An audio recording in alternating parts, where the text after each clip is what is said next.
Alors, coucou tout le monde, je viens vous donner les messages des rêves. Quand on rêve de la mort, donc catégorie de la mort, d'accord? Donc la momie représente l'éternité. Elle évoque aussi un état où ce qui est vivant et ce qui est mort se confondent. D'un côté, elle est figée par la mort, de l'autre côté, elle contient l'idée d'une résurrection potentielle en raison des bandelettes qui l'entourent. En effet, ces bandelettes sont souvent proches de la décomposition. Elle indique une résurrection proche. Le rêveur s'apprête à sortir de l'engourdissement dans lequel il était depuis si longtemps enlisé. D'accord? Donc, vous allez sortir de l'engourdissement. Voilà.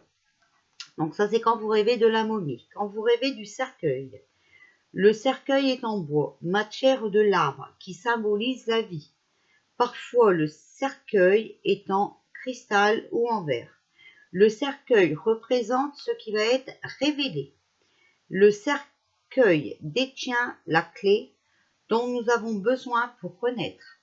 Le cercueil se soulève fréquemment dans les rêves pour libérer ce qu'attend le rêveur. Le cercueil est positif en rêve. Parfois, une personne aimée et disparue y figure.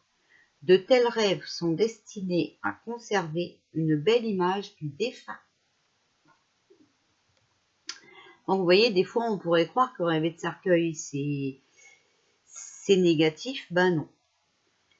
Quand on rêve d'enterrement, lorsque nous rêvons d'un enterrement, il peut arriver que le déroulement de la cérémonie s'effectue de façon fantaisiste, voire surréaliste, ou que certains événements viennent perturber ce rituel.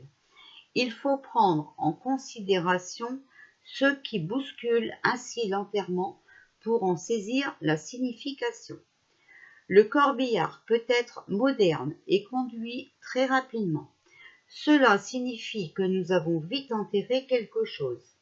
Mais souvent, la voiture funéraire est conduite par des chevaux. Si tel est le cas, peut-être avons-nous enterré nos instincts ou manquons-nous d'énergie. Rêver d'un enterrement peut correspondre à un contenu psychique que nous enterrons.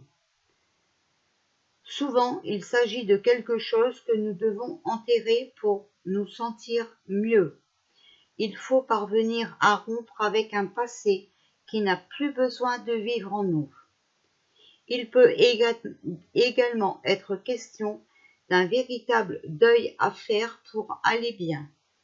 L'enterrement peut représenter une rupture avec une personne, avec le passé et aussi avec l'avenir. D'accord? Peut-être qu'il y a des choses que vous n'avez plus besoin et qu'il faut les éliminer de votre vie.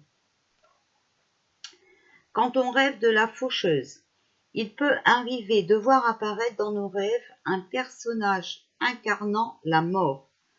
Nous le savons, même s'il ne possède pas les attributs du faucheur, cette apparition peut signifier que nous acceptons que la mort mette un terme à notre vie ou à celle des autres. La mort invite à un certain détachement. La mort représente la fin de cycle et propose un nouveau départ, une renaissance grâce à l'abandon de ce qui est dépassé. La mort suggère au rêveur de laisser de côté ce qui n'est plus. Il est dès lors inutile de vivre avec certains souvenirs devenus inadaptés. Quand vous rêvez de cadavre, le cadavre signale le pourrissement. La situation du rêveur doit changer. Le cadavre peut être dans la rue et nous le croisons, mais il peut aussi se trouver dans une maison, dans une pièce comme la cave ou dans une armoire. Lorsque nous le découvrons, nous sommes plutôt horrifiés. Ce cadavre peut représenter une relation ou un aspect qui n'a plus lieu d'être. Il arrive parfois que nous transportions un cadavre. L'image parle d'elle-même. Dans ce cas, nous portons quelque chose de mort que nous aurions dû enterrer. Ce quelque chose nous gâche la vie et il est temps d'y mettre un terme, bien réel. Cela peut être une séparation dont nous ne parvenons pas à faire le deuil. Le cadavre peut également représenter une valeur précieuse que le rêveur ne prend pas en compte. Cela peut correspondre à un talent que nous n'utilisons pas, par exemple. La tombe. Lorsque nous nous recueillons sur une tombe, c'est pour obtenir des réponses à des questions restées insolubles.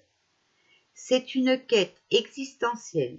Il peut s'agir aussi de conflits difficiles à régler et nous interrogeons l'autre monde. Il arrive même que le rêveur descende dans le caveau pour trouver ses réponses. Il entre dans le symbole de la mort pour y renaître. Car la mort représente aussi la vie. Le rêveur peut y rester quelque temps. Lorsqu'il remonte, il se sent plus fort. Voilà. D'accord? Donc ça, c'est pour la catégorie de la mort. Donc hier, on a fait les personnes imaginaires, les personnages imaginaires, et aujourd'hui, on a fait la mort. Voilà.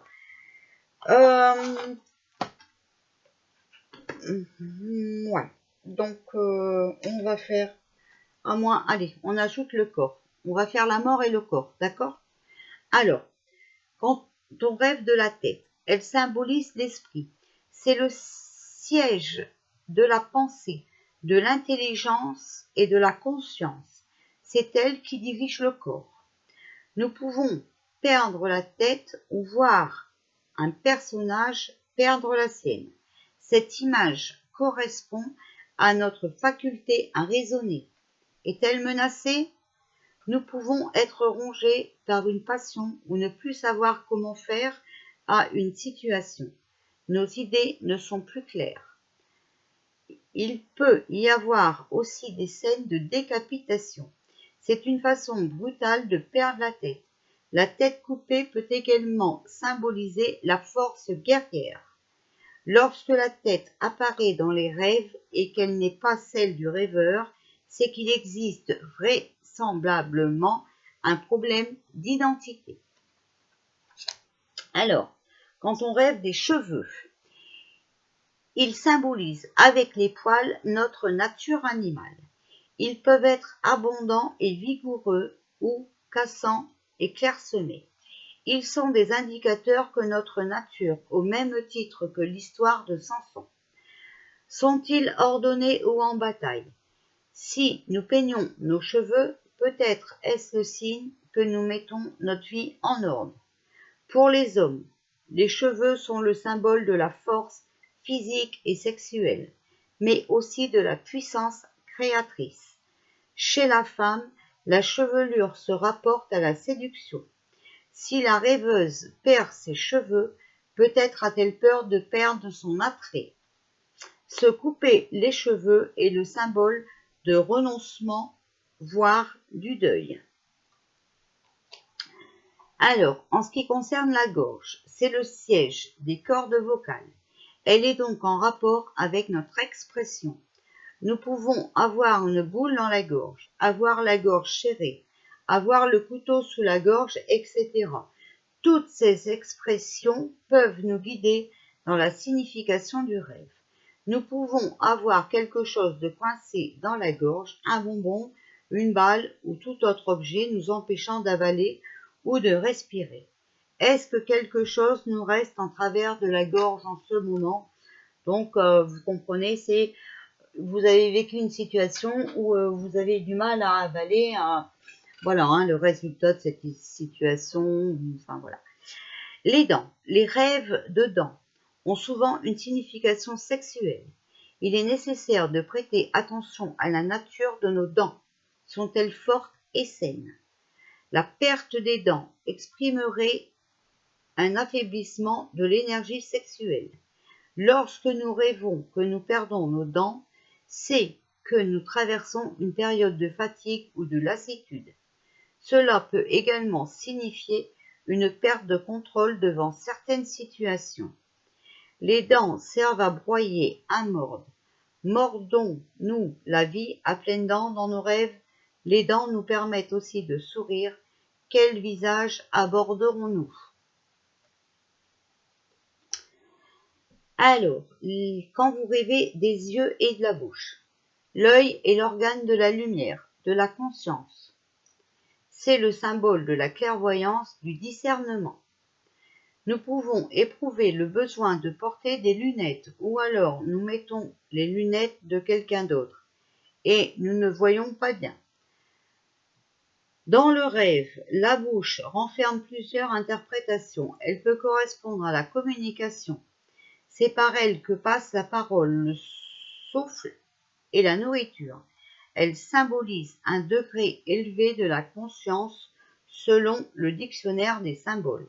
Mais elle peut aussi avoir un côté sombre et correspondre à la gueule d'un monstre, ou être le passage du rejet avec le vomissement. Voilà, alors si vous rêvez des pieds et des bras, contrairement à l'animal, nous nous tenons debout. Paul Djel attribue aux pieds le symbole de la force de l'âme. Toute déformation du pied serait une faiblesse de l'âme. Grâce aux pieds, nous avançons, nous reculons. Ils sont le symbole de pouvoir, mais aussi de départ et d'arrivée. Les pieds auraient aussi une signification phallique. Les bras sont là pour accueillir, enlacer. Ils expriment la relation et la tendresse. Les bras sont un refuge. Des bras fermés peuvent signifier la souffrance de ne pas être embrassé. Le bras est aussi le symbole de la force et du pouvoir. Voilà, pour le corps. Donc, on a fait la mort et le corps aujourd'hui. D'accord? Voilà.